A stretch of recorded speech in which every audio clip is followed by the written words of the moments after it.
한 주간 해외 자동차 소식을 리뷰남자 오토트렌드입니다. 안녕하세요, 오토트렌드입니다. 오늘은 수요일이 시작이 되고 있습니다. 매주 수요일에는 바로 해외 자동차 소식과 관련된 이야기들을 여러분께 전해드리고 있습니다. 오늘은요 총 5개고요. 그럼 바로 시작을 해보도록 하겠습니다. 일단 첫 번째 소식은 바로 시트로잉인데요. 시트로잉이요 2인승 조수형 전기차 에이미를 공개를 했다고 합니다. 그래서 1회 충전으로 70km를 주행을 할 수 있다고 했고요. 220V 가정용 소켓으로 3시간이면 완충하는 획기적인 전기차로 갑니다. 시트로엔의 이 에이미는요, 누구나 편안하고 부담없이 탈 수 있는 전기차를 제공하겠다는 측면에서 저렴하면서도 작은 전기차에 과감한 투자를 한 결과물이기도 합니다. 크기는 작은 2인승 4륜 형태고요. 그래서 특징인 게 2인승 초형 4륜차로 소개를 해줬죠. 근데 프랑스에서는요 14세 이상이라면 운전 면허 없이도 운전이 가능하다고 합니다. 다른 유럽 국가에서는 평균 16세 이상부터 이용을 할 수 있다고 하는데요. 그러니까 14세가 되면 이 2인승 조선 전기차를 운전을 할 수 있다는 점입니다. 그래서 장점은 역시 주행거리고 단점은 낮은 속도라고 말씀을 드리고 싶습니다. 그래서 그렇고 디자인을 조금 얘기를 하자면 넓은 윈드스크린과 창문, 파노라믹, 선루프 등 전체 50%를 차지하는 유리 부분요 밝은 실내 분위기와 뛰어난 가시성을 제공한다고 합니다. 더불어 내부 난방 시스템을 갖춰서 탑승자를 배려를 했다고 합니다. 에이미는 카셔링 용도로 타겟을 삼았다고 합니다. 그래서 프랑스 기준으로요 이용 비용은 이제 월정에 9.9유로에 프리 투 무브 카쉐어링을 이용 시 1분에 0.26유로, 우리나라 돈으로 약 350원, 장기 렌터 시 2644유로, 선납 조건으로 월 19.99유로, 약 27,000원이라고 하고요. 구매 시 6,000유로, 약 800만원을 지불하면 된다고 합니다. 그래서 이 차량은 6월경부터 유럽 각국에서 차례대로 인도를 한다고 합니다. 그래서 이렇게 알아주시면 좋을 것 같고요. 그 다음 이야기는 BMW인데요. BMW 두 가지를 준비를 했습니다. 하나는 뭐냐면 이제 BMW의 i4 컨셉트 티저 이미지가 공개가 되었는데요. 이제 사실 이 컨셉트 차가 사실 제네바 모터스에서 공개를 하려고 했는데 이제 취소가 돼가지고 티저 이미지가 공개를 했습니다. 일단은 이미지에서는요 8시리즈 그란 쿠페를 연상케 하는 4도어 쿠페 형상의 디자인과 5세대 배터리 팩이 탑재될 i4는요 내년에 2021년 양산을 시작할 계획이라고 합니다. 그래서 새로운 전기 컨셉트 카이고요. 이미 출시를 1년여 앞둔 만큼 양산형의 적근접할 디자인과 주행거리, 자율주행 기술 등을 공개할 예정이었던 BMW는요 이제 모터쇼 대신에 온라인 중계를 통해 모터쇼에 출품할 모델들을 소개를 이어나갈 계획이라고 합니다. 그래서 이 i4에는 80kWh의 용량의 5세대 배터리 팩과 시스템 출력 530마력의 강력한 전기 모터가 탑재가 된다고 합니다. 크기가 작아지고 무게가 가벼워져 5세대 배터리 팩은 강력한 출력과 빠른 충전이라는 목표와 함께 실 주행도로 기준으로 약 600km의 주행 거리를 확보한 것으로 전해지고 있다고 합니다. 제로백은 4초 이내로 하고요. 배터리를 보호하기 위해서 최고 속도는요 193에서 제한이 된다고 합니다. 티저 이미지 속의 i4 컨셉트는요 세단의 실용성과 스포츠카의 유려한 디자인을 모두 담아내고 있다고 합니다. 그래서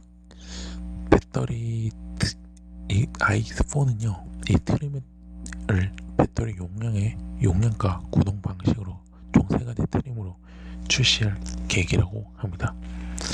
그래서 경쟁 차종으로 테슬라 모델 3와 polestar 2가 경쟁을 펼칠 예정이라고 합니다. 그래서 여기서 하나 더 나온 게 뭐냐면 BMW의 이 새로운 브랜드 로고가 탄생이 됐습니다. 그래서 이 로고가 탄생되면서 아까도 얘기했지만 i4 컨셉트카에 적용을 한다고 합니다. 그래서 이 새로운 로고는요, 기본적인 원형 모양과 디자인, 그 다음에 독일 바바리아 주 깃발을 상징하는 흰색과 푸른색은 그대로 유지를 했고요. 로고 원형 부분 색상을 기존 검정색에서 투명한 색으로 바뀌었습니다. 특히 단순함을 살리기 위해서 또 기존 로고에 적용된 3D 효과와 조명 효과는 제거가 됐습니다. 그래서 BMW에 따르면요, 새로운 투명 로고는요, 더 많은 개방성과 선명함을 드러낼 수 있도록 디자인이 되었다고 하고요. 또 103년의 브랜드 역사를 인정하는 동시에 디지털 시대에 맞게 현대적으로 변화하고 있다는 의미를 담는 것으로 알려졌다고 합니다.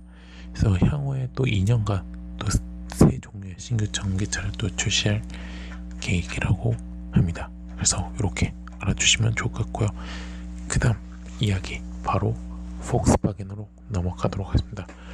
폭스바겐이 사실 제네바 모터쇼 온라인 생중계를 통해서 ID 패밀리의 그 두 번째 주자이자 올해 출시된 브랜드 첫 번째 순수 전기 컴팩트 SV ID4를 세계 최초로 공개가 되었습니다. ID4는요, ID3와 함께 파리 기후 협약에 따라 오는 2050년까지 완전한 탄소 중립을 실현하겠다는 브랜드 목표에 중요한 이정표 역할을 하게 된다고 합니다. 그래서 ID4도요, ID3와 마찬가지로 전용 플랫폼 바로 MEB 플랫폼과 패밀리 컨셉카 중 하나의 ID 크루즈를 기반으로 개발이 됐다고 합니다. 이 숫자 4는요, 이 컴팩트 SV 세그먼트의 새로운 모델을 의미를 하고요.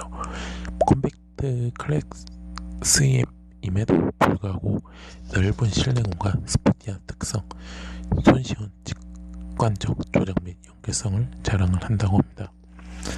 그래서 지금 패키지에 따라서 최대 500km까지 주행이 가능하다고 이렇게 설명을 했고요.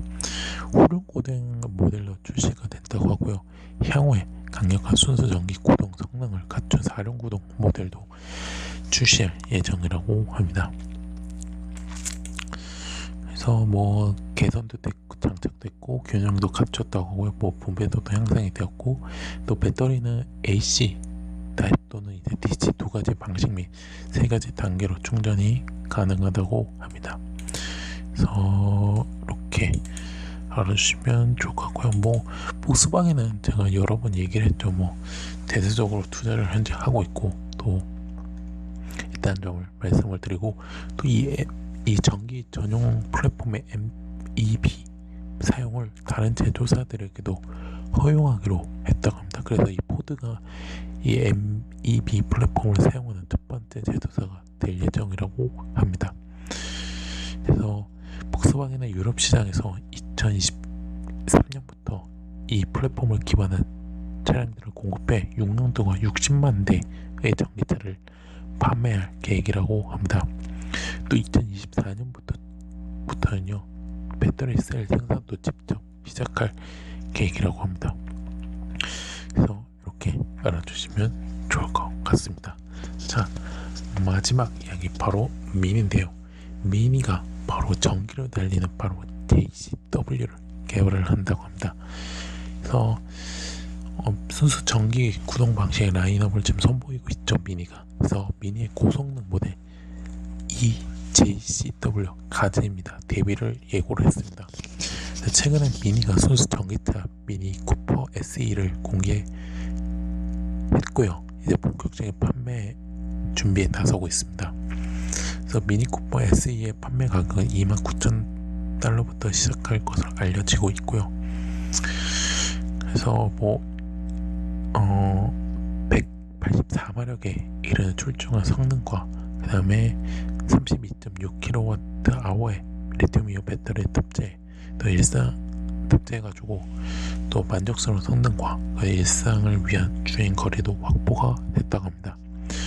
그래서 이런 상황에서 미니는요, 순수 전기로만 달리는 미니의 고성능 모델인 미니 E JCW의 대비에 대해 긍정적인 견해가 드러났다고 합니다.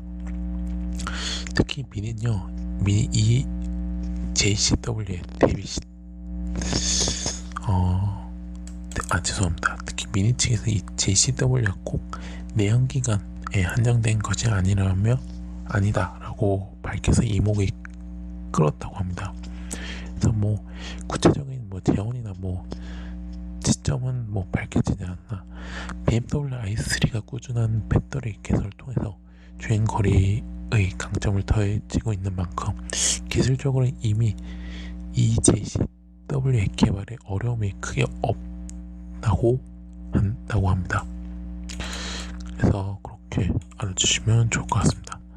사실 이제 미니는 내연기관 차량이 가진 배기음이나 특별한 감성을 사라질 수 있겠지만 지금까지 JCW에 비해 더욱 강력하고 뛰어난 JCW가 등장할 수 있는 것으로 전망을 하고 있다는 점을 알려드리도록 하겠습니다.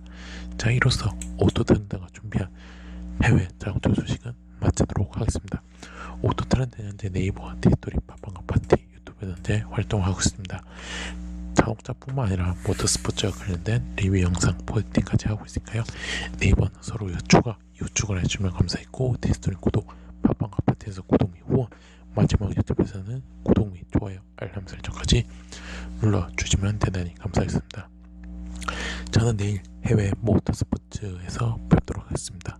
즐거운 수요일 되시면서 지금까지 오토트렌드였습니다. 감사합니다.